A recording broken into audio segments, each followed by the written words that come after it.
Student, welcome back to देशभक्त education channel. और अब हम लोग सेक्शन नंबर 3 के 3 मार्क के क्वेश्चंस आगे वाले कंटिन्यू करने वाले हैं। लेट्स सी, हमने यहाँ क्वेश्चन लिख रखे हैं, हमें समझना है और फिर इसका सॉल्यूशन करना है। हालांकि पहले भी इस तरह के क्वेश्चन कर चुके हैं। 1/4a minus 1/2b plus 1 whole square. इसमें आइडेंटिटी आप देखिए कौन सी आइडेंटिटी यूज़ होने वाली है। तो हम लोग जो आइडेंटिटी यूज़ करने वाले हैं वो है a plus B plus C whole square.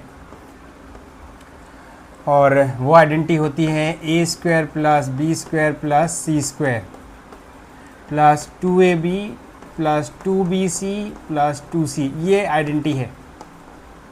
सबसे पहले हम लोग कंपेयर करते हैं a की वैल्यू इसके साथ। तो a की जो वैल्यू आ रही है वो आ रही है a/4।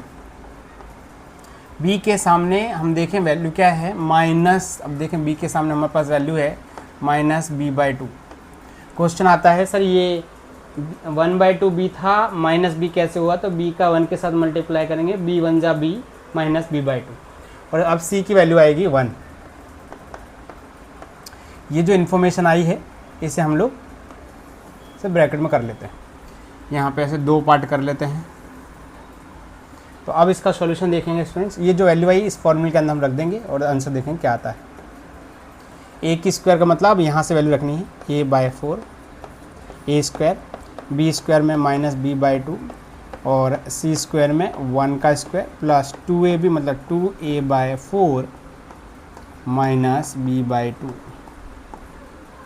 Plus 2bc minus b/2 bc, c का मतलब 1 और फिर 2c, c का मतलब 1 और 2ca, a का मतलब a/4।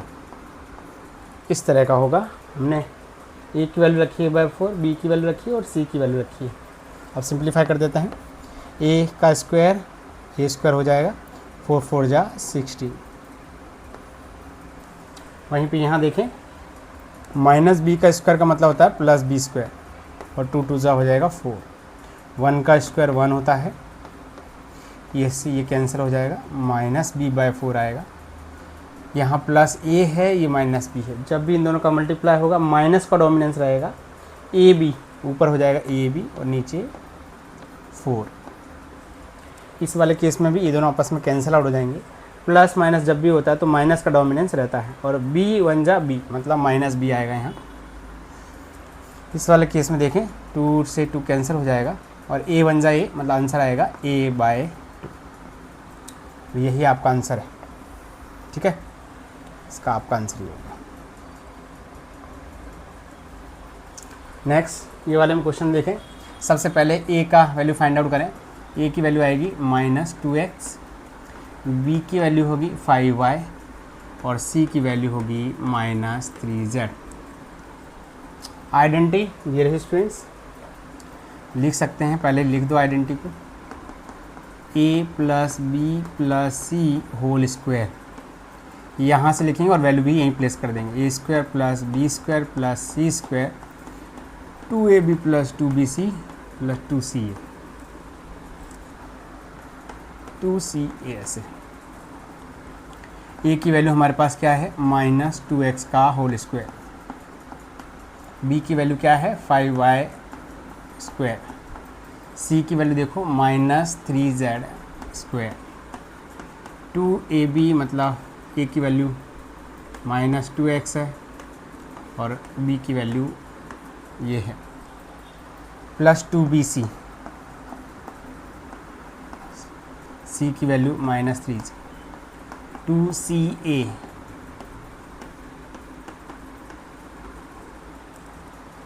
2ca, -2 का स्क्वायर करेंगे तो 4x स्क्वायर हो जाएगा। -2 का स्क्वायर क्या होता है स्टूडेंट्स, -2 का होल स्क्वायर +2 होता है।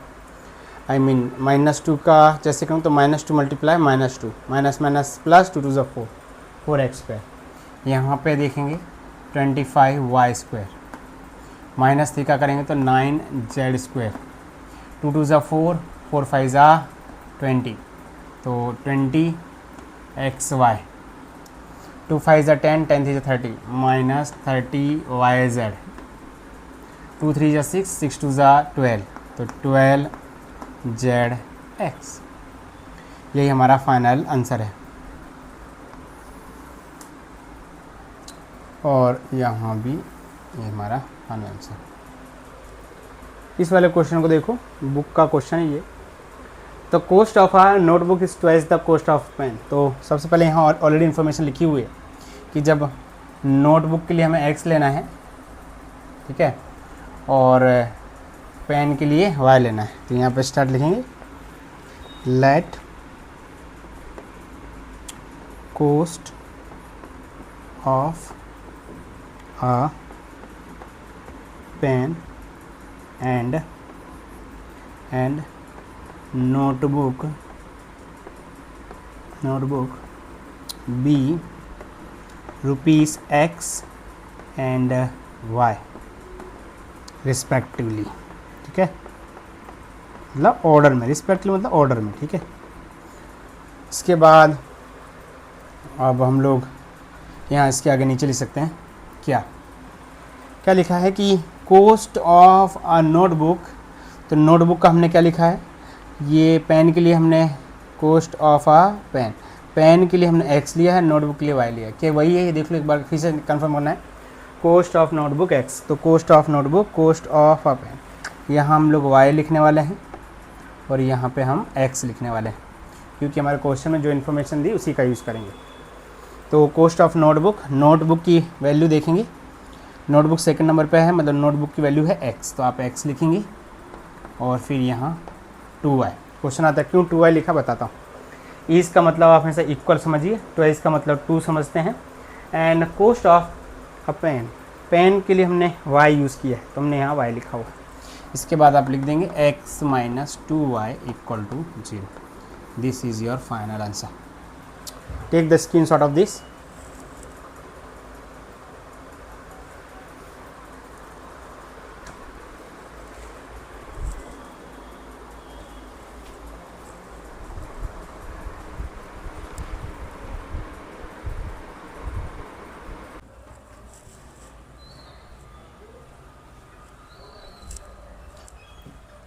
क्वेश्चन नंबर 8 देखेंगे।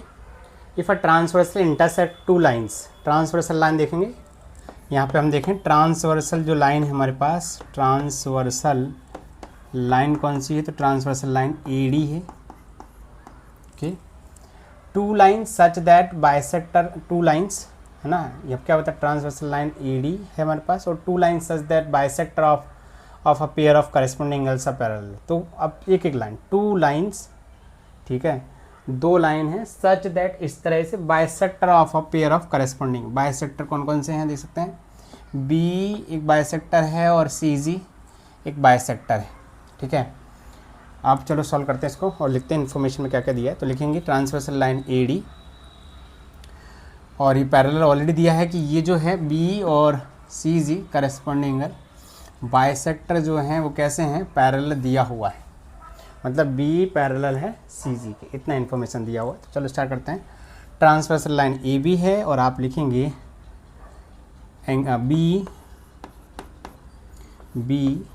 And CG are bisector of angle ABQ and angle BCS respectively. क्या मतलब, ऑर्डर में है ना, ये दोनों बाइसेक्टर हैं। अब क्योंकि ये बाइसेक्टर हैं सो हम लिख सकते हैं angle of ABE that is the half of angle ABQ। जो ABQ एंगल है उसका क्या होगा, हाफ होगा, ठीक है। नेक्स्ट सिमिलरली क्या लिख सकते हैं, सिमिलरली लिख सकते हैं कि एंगल BCG जो है वो होगा हाफ ऑफ एंगल BCS। इसे इक्वेशन 1 बोलिए और इक्वेशन नंबर 2 बोलिए, ठीक है। अब एक और बात, B देखो, B और CG ये गिवन है, B and CG, B and CG are bisector भी हैं and parallel. Sorry, B and C G are corresponding angle हैं, पेयर ऑफ करस्पॉन्डिंग एंगल तो नहीं बोल सकते। बी और सी जी एक रे हैं, वो बाइसेक्ट कर रहे हैं किसको, पैरेलली बाइसेक्ट कर रहे हैं किसको, एंगल ए बी की को, और यहाँ पे बी सी एस को। अच्छा, ये दोनों कैसे हैं, बी और सी जी, इसके साथ कहते हैं B and C G are bisector and parallel to each other, ऐसा गिवन है। ठीक है, ये गिवन है, स्टेटमेंट में लिख सकते हैं कि ऐसा दिया हुआ है। अगर ये गिवन है और इसके बाद आप देखो ये कैसा है, आप पेयर ऑफ करस्पॉन्डिंग एंगल्स कह रहे हैं कि ये करस्पॉन्डिंग एंगल्स हैं, और अगर करस्पॉन्डिंग, याद रखिए कभी भी पैरेलल में हमेशा करस्पॉन्डिंग एंगल कैसे होते हैं, इक्वल, है ना। तो आप क्या लिखेंगे, angle A B E and angle B C G are equal, reason because corresponding angle, है ना, corresponding angles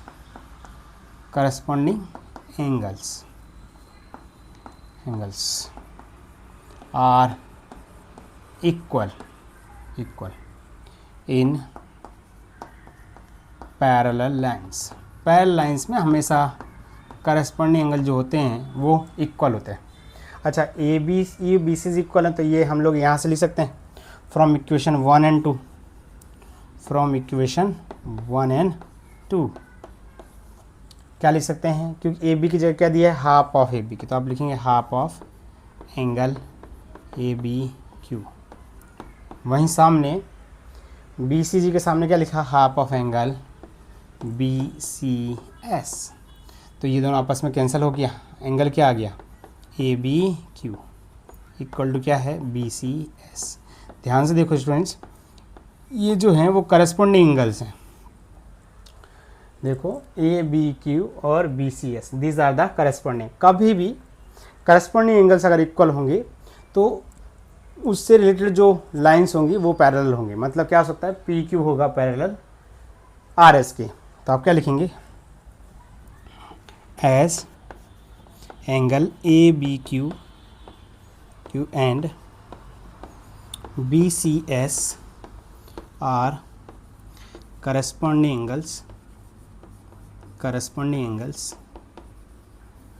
angles, therefore AB, therefore you can write PQ parallel RS।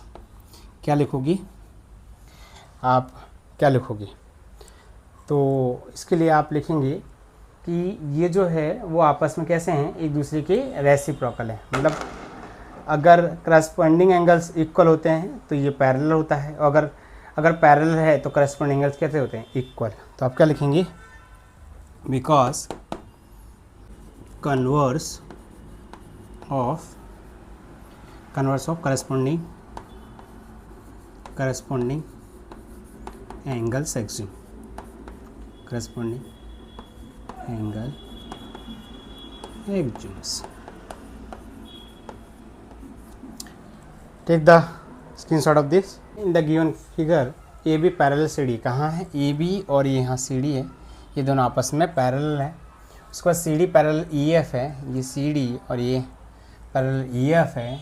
ई ए जो है वो परपेंडिकुलर है ए बी पर, तो यहाँ से ये हेल्प करेगा स्टूडेंट्स, लिखो ई ए परपेंडिकुलर ई एफ। ये है कहाँ, ये रहा, ये 90 का है, ये हिस्सा जो है 90 का। अगर ये 90 है तो ये हिस्सा कितने का होगा, 90। रीज़न में क्या लिखेंगे, आप लिखेंगे angle E plus Z angle E equal to 180।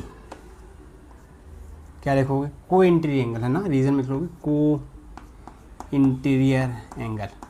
तो सम ऑफ को इंटीरियर एंगल जो होता है 180 होता है, को इंटीरियर एंगल याद रखिए, सम ऑफ को इंटीरियर एंगल कितना होता है, 180। अब ए की वैल्यू 90 है तो आप यहाँ 90 plus angle E equal to 180। तो आप देखेंगे कि एंगल ई की जो वैल्यू है, वो होगी 180 माइनस 90 मतलब 90। ठीक है, हमारे पास जो ई की वैल्यू है वो होगी 90। अब बी ई एफ देखो स्टूडेंट्स, बी ई एफ ये अपने को ऑलरेडी दे दिया है इन्होंने 55, तो हमारा काम आसान हो गया। एंगल ई की जगह आप क्या लिख सकते हैं, ई की जगह आप लिख सकते हैं जेड प्लस 55 इक्वल टू 90। तो जेड की वैल्यू हो जाएगी 90 माइनस 55 मतलब 35। जेड कहाँ है, ये रहा। इन दोनों का सम हम लोग 90 लिख दिया, उसके बाद हमने सॉल्व कर दिया। अब देखो ध्यान से, ये हमारे पास ये भी तो को ट्रायंगल हैं, कौन सी, ये 55 प्लस वाई एक ही साइड है, इसके ई डी एक ट्रांसवर्सल है, तो आप आराम से y की वैल्यू फाइंड आउट कर सकते हैं। आगे लिखता हूँ मैं, y प्लस 55 इक्वल टू 180। इसमें आपको ट्रांसवर्सल लाइन बताइए, transversal line E D is a transversal, E D जो है वो ट्रांसवर्सल है, एंड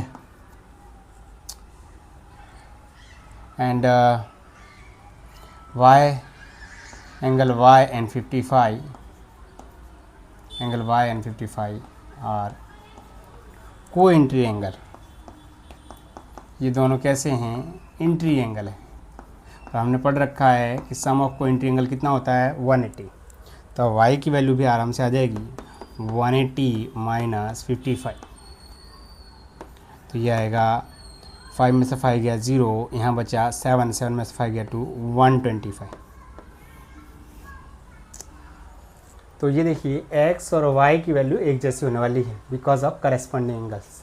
देखिए आप, ये आप ए बी और सी डी कैसे हैं, पैरेलल। कहाँ लिखा है sir ji, A B parallel C D और C D parallel E F. तो यहाँ लिखेंगे आप एज क्या, A B parallel C D है और C D parallel E F है, therefore A B parallel C D. बस हो गया, इसकी दो की ज़रूरत है, इसका तो लास्ट की ज़रूरत भी नहीं है। A B parallel C D है, so X and Y are corresponding angles, है ना। और हमने पढ़ रखा है कि पैरेलल लाइन में करस्पॉन्डिंग एंगल कैसे होते हैं, equal. Corresponding angles are equal, है ना। तो x की y की वैल्यू हमारे पास 125 है, इसलिए x की वैल्यू भी कितनी होगी 125। It is your final answer, take your screenshot. 9.3 on the number line. तो चलो समझते हैं कैसे करना है। पहले तो आप ऐसे एक लाइन ड्रॉ करेंगे, उसमें यहाँ A पॉइंट हो गया और B यहाँ पे।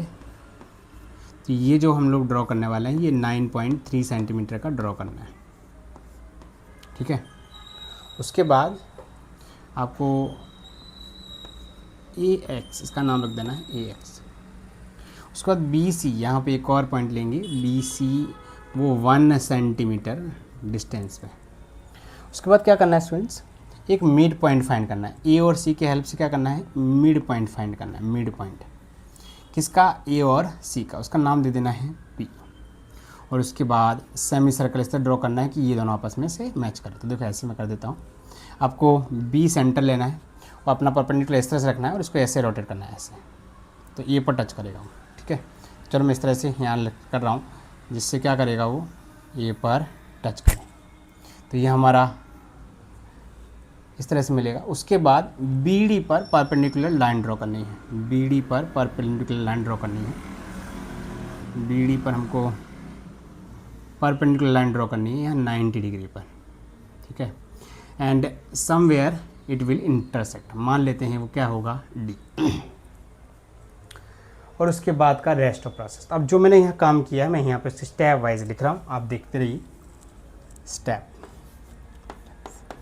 Steps for construction.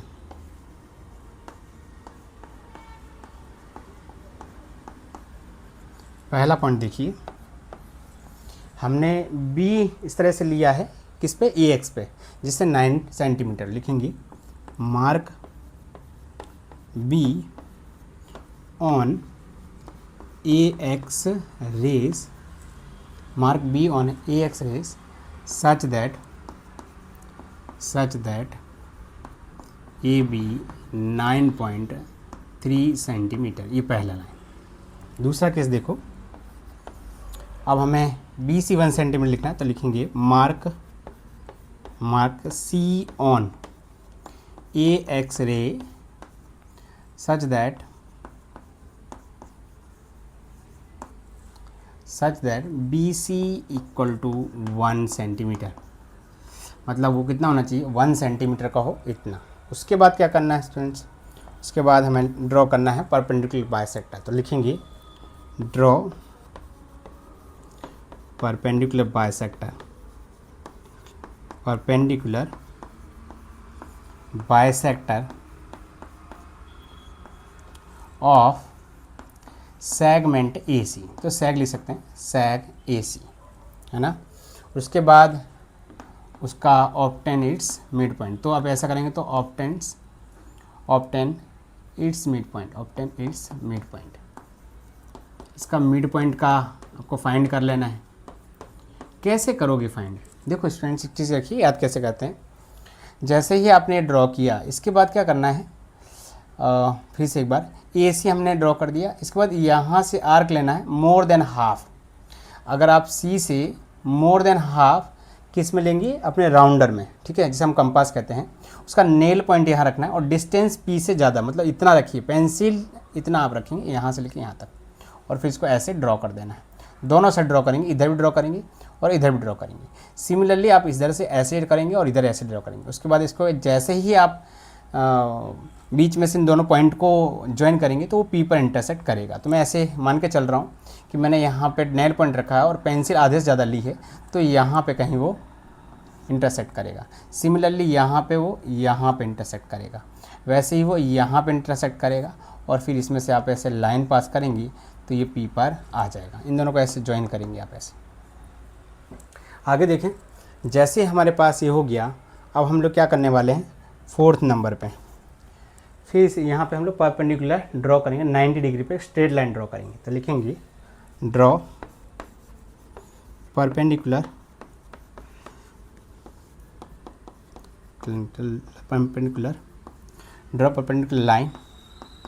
Line at point B intersecting semi circle, जो इंटरसेक्ट करते हुए, intersecting semi circle eight D, ठीक है, जो कि इंटरसेक्ट करेगा किस पे, D पर, मतलब नाम दे दिया है ये, चेस जहाँ इंटरसेक्ट करेगा उसका नाम क्या कर दीजिए, D। तो intersecting semi circle eight D। अब क्या करना है उसके बाद, 5th पॉइंट देखो, हमें क्या करना है, B सेंटर लेना है और BD जितना आर्क आपके कंपास में अरेंज करना है, और उसके बाद ऐसे ड्रॉ कर देना है। फिर इसे क्या कह रहा हूँ मैं, हमारे पास कंपास लेना है, उसका नेल पॉइंट यहाँ रखेंगे और पेंसिल वाला पॉइंट यहाँ पर रखेंगे, उसके बाद ऐसे ड्रॉ कर देंगे, ठीक है। तो देखिए क्या कह रहा हूँ मैं,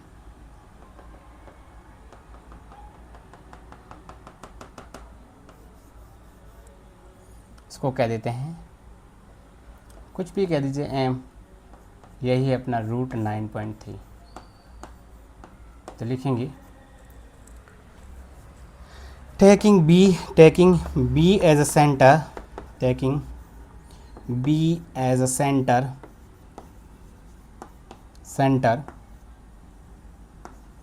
and taking B as a center and radius and radius कितना ले लूँ, and arc BD, ड्रॉ करेंगे। आर्क तो यहाँ लेंगे ना, तो थोड़ा सा चेंज करते हैं स्टूडेंट, थोड़ी गलती हो गई। Taking B as centre and radius BD ऐसे लिखते हैं। Draw an arc intersecting AX intersecting AX at M, ठीक है, जिससे वो इंटरसेक्टिंग करेगा, इसको कहीं पे इंटरसेक्ट करेगा, उसका नाम क्या दे दिया, M, है ना।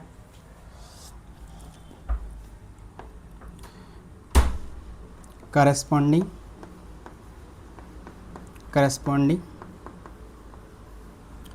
b as 0 and b as 0 and b as 0 BC equal to 1 centimetre. Extra लिख रहा हूँ तो इसका तो ये तो एक्स्ट्रा पार्ट है, पर B वहाँ 0 है ऐसा, ठीक है, और C हमारा 1 सेंटीमीटर जितना डिफरेंस है। ये इन्फॉर्मेशन एक्स्ट्रा है, ठीक है। आगे देखो, जो मैं रूट m मिला, root m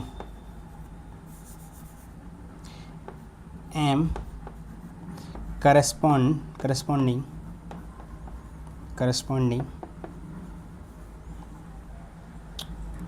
9.3 centimetre, root 9.3 centimetre on a number line.